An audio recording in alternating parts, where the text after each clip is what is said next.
going on, guys? This is Ali here, and welcome to my most important manipulation tips. And this is an exclusive manipulation tip video for the Design Barracks. This video is designed basically for you to play in the background as you're manipulating or as you're doing whatever it is that you do on the computer. Just play it in the background and listen to some of the tips that I have for you. They're really important, and they are what I believe to be the 5 things that make up a good manipulation. So, to begin with, lighting. Lighting within manipulation is single-handedly, out of all of these points, the most important. With bad lighting, you're obviously going to have bad shadowing because it's all going to be out of place. It's going to look unrealistic. There's going to be areas that are too light, areas that are too dark. Without proper lighting, you can't ever get a realistic feel. And so when you're trying to accurately place shadowing and all of that kind of thing, you have to base your entire manipulation around the light source. So if you have a light source such as the sun, which is what most people have when they're manipulating, in most cases the sun, it will be the light source, unless you're doing a night piece with a light, like a torch or something. But for now we'll stick with the sun example. If it's in the top right, you have to base everything that you do within the manipulation so that the shadows are dragging off to the bottom left, and vice versa. If the sun's in the top left, the shadows are going to be going to the bottom right.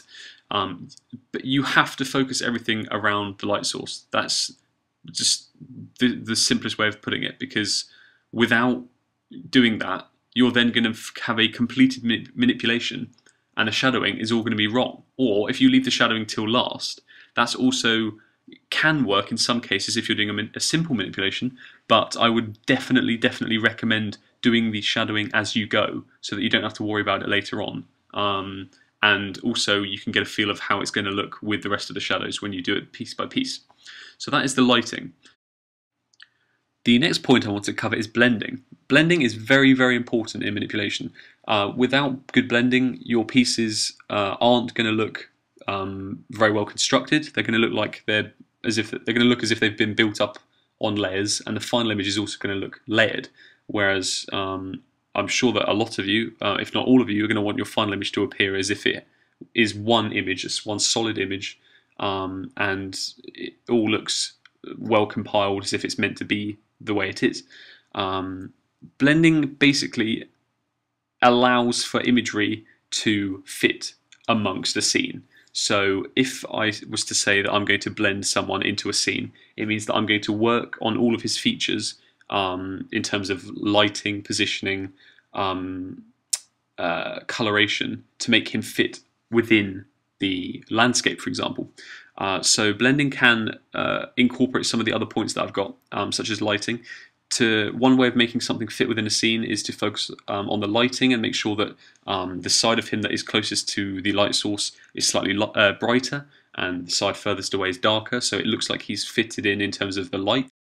Another thing that you need to look at when you come to blend something is that it physically fits into the scene. So if he is stood, for example, if we're manipulating a man into a swamp and he's stood in muddy ground, he needs to look as if he is genuinely stood in the mud, rather than him just looking like he's on top of it.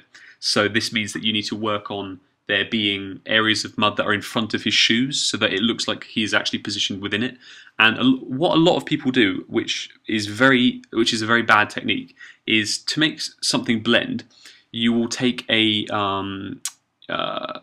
brush on like maybe 40 or 50 pixels, but it will be one of the blur brushes. So when you rub across a line, it will kind of blend the line into nothing. And people use this tool to blend like trees and grass into scenes where there are other areas of trees and grass. But when you look at it very closely, you'll see that trees, like if you're rubbing out, you'll get areas of the item that you're trying to blend that will blur out.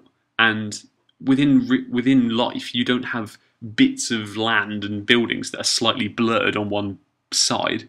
It's all fine cut items. And so when it comes to blending something, such as putting a building into a scene, rather than taking the original stock and then kind of rubbing around the outside and then putting it into the scene. You need to pen tool around, like pen tooling and using the polygonal lasso tool to cut imagery out and then to place it amongst another image is very, very important. You shouldn't be using this kind of blur eraser to fit something in. If you want everything to fit accurately and you want to have those crisp edges, you're going to want to use the pen tool and the polygonal lasso tool to cut imagery out.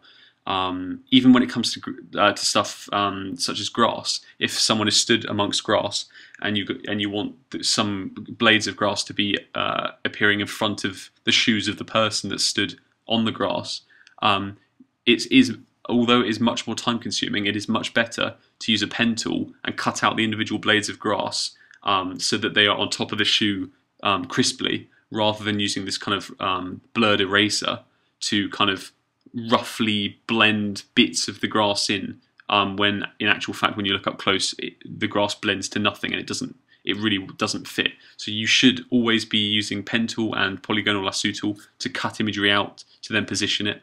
And also when it comes to blending parts of or anything really, even in terms of like compiling two mountains, rather than just using this eraser, this kind of blurred eraser tool down the middle to make two mountains kind of seem like they fit together, you're going to want to use a pen tool to actually compile them and construct the scene accurately so that they fit together. And it might even mean that you have to import other imagery, such as bits of rock and stuff, that you then cut out and place over the join line so that the mountains fit better. Because overall, that is much better. That is a much better way of blending, instead of using this kind of blurry, erasery tool kind of method. It's just bad. So avoid that as much as you can and use pen tools and polygonal lasso tools. The next point I want to cover is the idea. Now, the idea, I personally think, is the hardest part of any manipulation. You can't start a manipulation unless you have an idea. Now, you can get ideas from many, many places. You can just browse on Google. You can browse on DeviantArt or Behance. Or even in some cases, you can dream. I don't know, I'm sure I have mentioned this before, but I did a speed art a long time ago called Bonus Round, which was to do with a plane flying with bowling balls attached to it, and then there were bowling pins floating on balloons, and it was like a game, and the jet had to shoot the bowling balls at the pins, and it was basically bowling in the air.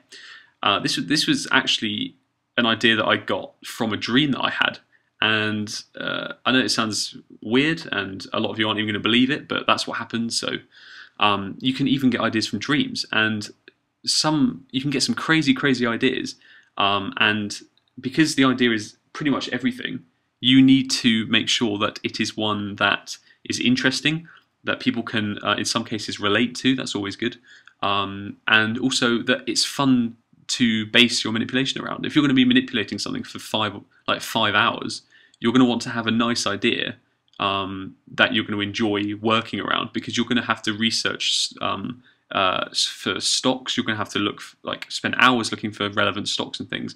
And if you're doing a manipulation with an idea that you're not very interested in, all of the research that you're going to be doing is just going to be boring, and you're really not going to enjoy it. So you're going to want to have a something that you enjoy to look at as the idea, to then have an enjoyable experience when it comes to creating the manipulation. Now, ideas when it comes to manipulation, often simple ideas are the best.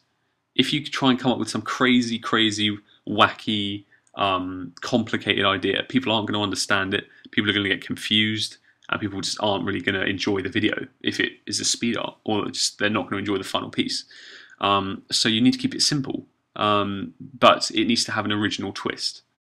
So make sure that you like your own idea before you start, because if you don't, you're really not going to put 100% into it, and it's going to show in your final piece, and people aren't going to enjoy looking at it, including yourself. So make sure that you have a great idea that you enjoy, you know that other people will be able to relate to, and that it has an original twist to it, and you should be fine. So best of luck with those, and on to the next point. which is realism. Now, realism is very important, as are all of the points, but most people are going to want to work realistically when it comes to manipulation. I know that I always work realistically, or as realistic as possible, but what I mean by realism is that you use real assets and real kind of everything that you work with is real, but then out of the real things, if you want to create something that is unrealistic, you can do that as long as everything is accurately constructed, so that people know for sure that it is meant to be an unrealistic piece. The majority of people are going to want to create manipulations that appear realistic because many people believe that that is what manipulation is about. Because when you see a manipulation that appears realistic, people are going to be able to relate to it a lot more, and even have you can even start to think about, or you can even start to picture it happening in real life, even if it's obviously never going to happen if it's something crazy. But if it's constructed realistically, then people can have the fun of picturing it happening in their minds, and you can really kind of connect with the piece because it's you can really picture it realistically. So when it comes to realism, you need to make sure that some of the features that we've talked about, such as lighting and blending, they all have to be very accurate. If one of them is off, then the realism goes down. So if you picture a chart, on the chart, blending, lighting, and scaling, on the chart, the higher the blending, and the higher the lighting, and the higher the scaling, the higher the realism. Once one of those three things, so out of blending, lighting, and scaling, once one of them on the chart goes down, the realism overall starts to go down. If the blending is really low, then the realism is going to start to go really low as well. So blending, lighting, and scaling have to be really on point to allow for a realistic piece. So actually creating an overall realistic piece with a realistic feel might actually be almost as difficult as the idea in the first place. Like, I'm always going to think that the idea is the most difficult part, but constructing something realistically does incorporate most of the other points, and it is very difficult. So if you can create realistically, then you are talented, because it is very difficult. So focus on making manipulations realistic, I would say, before you work unrealistically. So just make sure that you practice your lighting, practice your blending and your scaling, and always brainstorm with ideas as well, and all of those points are going to compile to make a nice realistic piece. So hopefully that helps. And on to the final point, which is scaling. Scaling is, again, I've said it for every point, but it is very important. That's why it's on my most important manipulation tips video. Basically, you need to scale things accurately.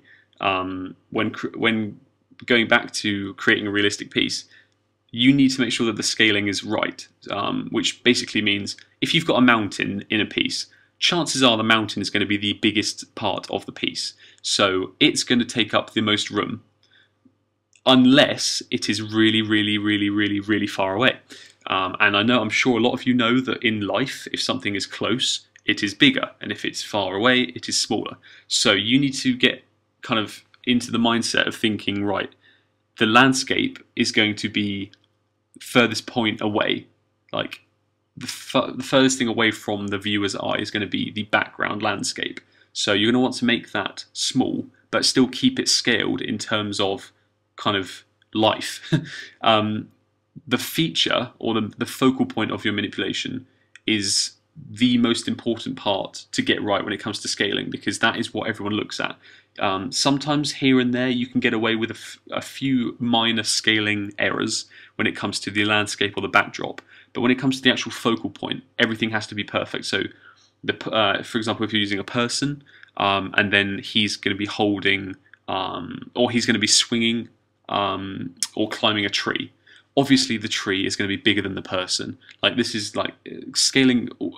I mean, if you've got common sense, you'll be able to kind of understand the majority of the elements when it comes to scaling. But it's always good to know about the items that you're manipulating when you do. So if you have a tree, like a type of tree, like an oak tree, it's good to know kind of what size it would be in real life before you manipulate with it. So you can Google oak trees and you can have a look at how big they are in terms of when comparing them to other things. So you could Google an image and look for oak trees with people climbing them or people walking around them, so you can see how big, on average, an oak tree is in comparison to a person. Then you can work that into your manipulation. Same again, if you're looking at mountain size, obviously you can look at people skiing and then you can compare a person to part of a mountain in terms of scale, and you can work that in. So you need to understand the scale before you start to kind of work with it in your manipulations. And if you understand what you're manipulating and the elements that you're and the assets you're manipulating into the piece, if you understand them and you know what size they are in real life, you're going to be able to manipulate them accurately. It's when you start to manipulate things that people aren't really sure of size. So I don't know, for example, a spaceship, because it's such an odd thing, people don't really know what kind of a size it should be. I mean, obviously we know of spaceships, and we'd assume that they'd be kind of near enough the same kind of size as like a big airplane, maybe. But who knows? You could get a spaceship that is huge, like that's 1,000 times the size of an airplane. But when you're manipulating that kind of a thing into a piece, everyone else isn't going to know that, so it's going to confuse people. So it's always best to work with things that people can relate to, so that the scaling, they can picture it and picture a piece in their mind realistically, so that they can understand it. Okay, so those are all my points. Sorry for dragging on for so long. Hopefully that you've kind of just listened to this in the background and you've been doing something else productive whilst you've been listening. But thank you very much for spending the time to listen to that. I really do hope it helps you when it comes to manipulation. Some of you may not agree with some of the things that I've said, but this is all just my opinion when it comes down to it. These are the things that I believe, or when it comes to me manipulating, these are the most important parts, and these are the things that I focus on most. So yeah, thank you very much for listening. If you have enjoyed the video, please leave a like, a comment maybe to drop some feedback, and let me know what else you'd like me to talk about, and I can cover some other points. Be sure to subscribe to the Design Barracks. They're going to be having a lot more exclusive content on this channel, such as the video you've just watched. So yeah, if you want to keep up to date with some exclusive tutorials and all that kind of stuff, then go and subscribe right now. But thanks guys, thanks very much for watching, and we will see you in the next video.